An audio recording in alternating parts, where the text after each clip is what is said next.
c'est difficile de changer nos habitudes en fait. On est depuis, j'ai envie de dire, depuis les années 50, on est justement dans cette société de consommation où voilà, le modèle, c'était voilà, je travaille, j'ai un salaire, j'achète des choses, je me fais plaisir, et puis après je jette. Donc un modèle assez linéaire. Et là, en fait, on a été 2, 3 générations à être dans ce modèle-là.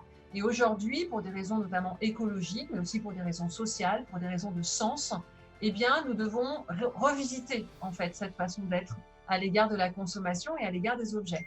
Et c'est difficile en fait de revisiter ces pratiques-là et de revisiter en effet toutes ces habitudes que nous avons prises et notamment, j'ai envie de dire parfois une certaine passivité parce que vous voyez, aujourd'hui, bon voilà, quand on pense avoir besoin de quelque chose, nous allons effectivement acheter quelque chose, alors que voilà, nous pourrions essayer de les faire, nous pourrions essayer de réparer ce que nous avons qui est effectivement soit cassé, soit un peu en panne, etc.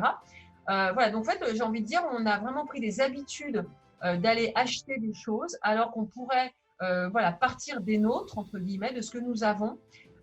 Et effectivement, et ce changement d'habitude est extrêmement difficile. Donc ça, c'est un premier point. Et peut-être pour ajouter, il y a une autre, j'ai envie de dire, il y a une autre dimension qui est très compliquée en fait à mettre en œuvre, c'est la dimension sociale. C'est-à-dire que par exemple, vous pouvez très bien avoir envie de changer vos habitudes de consommation, sauf que votre conjoint, pas forcément, vos enfants, on n'en parle pas. Et puis même, quand bien même vous avez réussi, et là vous êtes très fort, à convaincre en fait votre famille, eh bien peut-être que pour Noël, on va vous offrir quelque chose qui ne correspond absolument pas à vos valeurs, quelque chose avec peut-être, je ne sais pas, du plastique, des emballages, etc. Alors que vous luttez pour justement que ça disparaisse de votre quotidien. Donc en fait, si je résume, il y a vraiment 2 points. Il y a vraiment un point effectivement de changement des habitudes qui est très compliqué et aussi un point social, je veux dire.